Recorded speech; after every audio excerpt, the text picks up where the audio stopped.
બીજું ભાગ દક્ષિણામૂર્તિ બાલ જ્યાં ચાલુ કરી મારું પહેલું પગલું જે મમ્મી વગરનું હતું અને નાના નાના રોતી રોતી આંખે ખાલી ચાલી કરી મારો રસ્તા અહીંથી. તો ચાલો આપણે જઈશું દક્ષિણામૂર્તિ બાલ મંદિરની ટેકરી પર, જ્યાં કહેવામાં આવે છે કે ભણતરને તો હસતા હસતા જ શીખવું જોઈએ. તો ચાલો દક્ષિણામૂર્તિ બાલ મંદિરની ટેકરીને.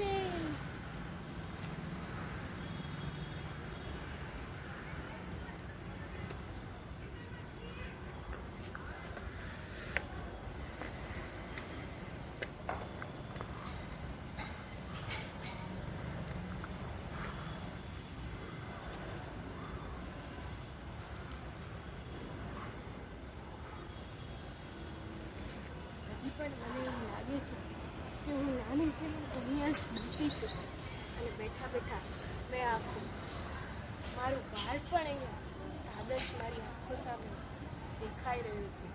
એક્ટિવિટીઓ કરી છે જે નાના નાના મણકા ફોડવાની એક્ટિવિટી, કલરની એક્ટિવિટી, એ બધી આદર્શ દેખાઈ રહી છે. આ નાનું એવું મને એવું કહી રહ્યું છે કે ચાલ લઈ અને પાછો બેસી જઈએ અને પાછું એવું જે એક્ટિવિટી કરતા તે કરવા લાગીએ.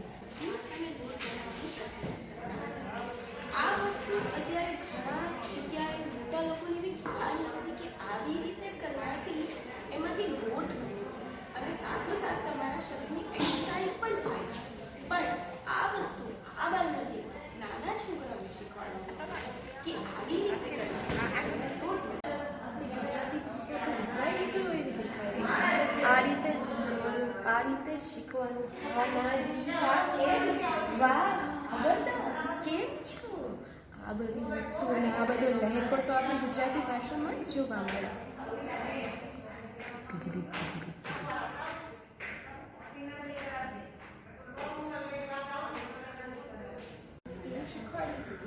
ધીરે ધીરે ધીરે નાનામાંથી મોટા થતા જવાનું અને કંઈક ને કંઈક શીખતા જવાનું. શીખવાની સાથે ગમત એટલે જ્ઞાન. જ્ઞાન કેવી રીતે મળે કે મોટા મોટા મોટા મોટા મોટા નાના નાના નાના કઈ સ્તરમાં તમારો વિકાસ થવો જોઈએ એ મને શીખવાડ્યું. બાલ મંદિર મારું સ્વાગત છે. હેલો ફ્રેન્ડ્સ, ચાલો મળીએ ગુજરાતી દક્ષિણામૂર્તિ બાલ મંદિરના પ્લે એરિયામાં.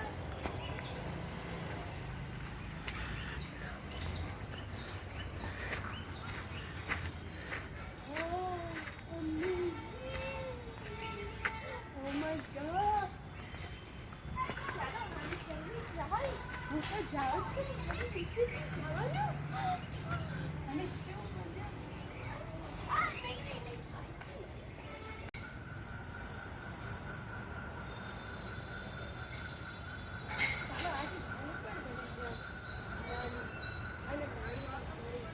બાળપણ જે મેં વસ્તુ બાળપણમાં કરી આ વળવાયા સાથે જ્ઞાન અને ભજીયા ખાવાની જે મેં મજા લીધી, ચાલો આજે પણ હું કરી લઉં. ચાલો આ વસ્તુ બી કરી છે.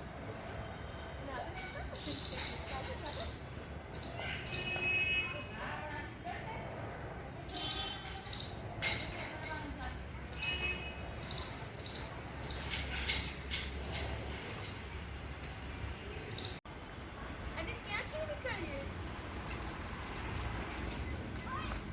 આ નાના નાના ઝૂલા.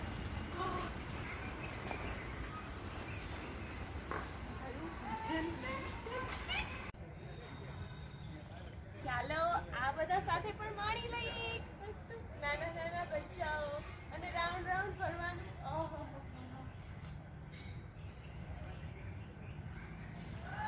થોડું સ્લો નથી ચાલી રહ્યું છે? આજના એપિસોડ આપણે જોયું દક્ષિણામૂર્તિ બીજું પણ સ્થાપિત બાલ. હવે છે આ છેલ્લી વસ્તુ જે કરવાની સૌને આનંદ. હું જઈ રહી છું આની અંદર. આપણે ટ્રાય કરશું કંઈક નવું. તો ચાલો